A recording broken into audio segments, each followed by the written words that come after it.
Demokrasi sejatinya sudah mati di negeri Wakanda ini. Bener deh, demokrasi yang memberi arti dari rakyat untuk rakyat dan oleh rakyat sudah musnah lama dalam 20 tahun ini. Demokrasi di negeri ini adalah milik oligarki, bukan milik rakyat. Demokrasi di negeri ini sudah merupakan sarana bisnis untuk menjadi lebih kaya bagi kelompok oligarki dan pemodal besar. Jadi, sewaktu para analis politik mengatakan biaya nyapres di Indonesia sekitar 9 triliun, hal ini sangat benar dan sangat bisa dipercaya. Sungguh, siapa di negeri ini yang punya uang 9 triliun untuk nyapres? Prabowo, Anies, Ganjar, nggak ada yang punya. Bahkan 3 kali Prabowo kalah karena nggak punya duit sebesar itu dan tidak didukung oligarki yang punya duit sebesar itu. Jadi sampai kapanpun Indonesia hanya bisa melahirkan pemimpin yang dimiliki oleh oligarki. Karena semua lini dari partai hingga rakyat dan semua sistem harus dibeli dan diatur oleh yang punya kapital. Ketentuan 20% presidensial threshold adalah awal matinya demokrasi di Indonesia. Artinya apa?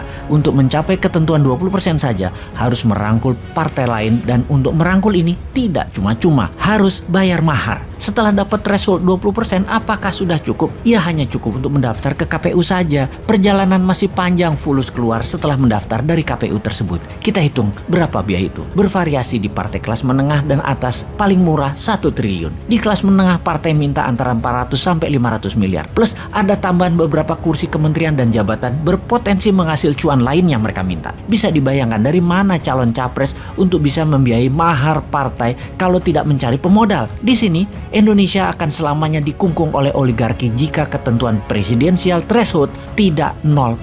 Dengan ketentuan 0%, siapapun bisa maju tanpa harus tergantung dukungan partai. Dan ini bukan yang dimaui politikus yang menunggu bayaran oligarki. Setelah mempunyai perahu partai, maka tugas penting berikutnya adalah mengamankan suara. Harus punya banyak saksi, harus punya banyak duit untuk membayar uang operasional para saksi, agar para saksi itu terus-menerus menjaga kotak suara dari tingkat kampung, kelurahan, kecamatan, kabupaten, provinsi, hingga ke KPU pusat. Panjangnya jalur kotak suara untuk mencapai pusat ini membuat surat suara, terutama yang paling rawan pada saat kotak suara, sampai kecamatan ke atas karena bisa diubah atau diganti. Lalu bagaimana agar uang untuk saksi bisa dikecilkan dan surat suara tidak bisa diubah? Maka seharusnya pemilu, pilpres, pilgub, pilbub, pilwal, semua harus memakai sistem blockchain yang sampai kapanpun tidak akan pernah terjadi atau bisa terjadi selama oligar mengendalikan kapital-kapital modalnya. Jadi, mengapa ongkosnya nyapres mahal sekali? Karena untuk bayar mahar partai,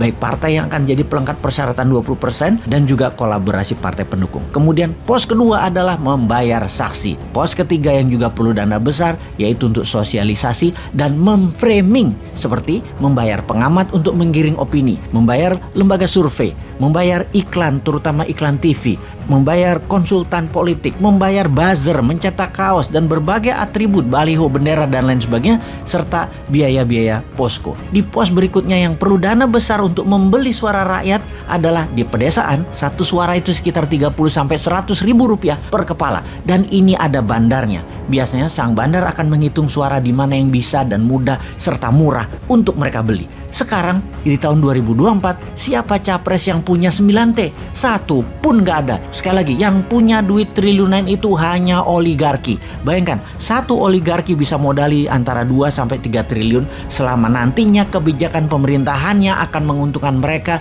yaitu balik modal plus laba. Ya bayar 9T itu. Bagi oligarki, biaya capres yang hanya 9 triliun itu kecil. Jadi, sungguh demokrasi sudah mati di Indonesia ini, yang dibikin oleh pejabat yang berkuasa dalam 20 tahun terakhir ini bersama oligarki. Juga, mulai sekarang kita bisa jelas melihat yang anti threshold 0%, mereka adalah yang anti demokrasi dan mereka adalah agen oligarki apapun alasan mulutnya mengatakan. Singkatnya, mereka antek oligarki. Kalau benar mau demokrasi menang, jadikan threshold 0%, pastikan blockchain sebagai hitungan alat suara, lalu menangkan New Mind di 2024 karena Bosman tidak akan terbeli oleh oligarki. Di kantongnya ada 11.000 triliun.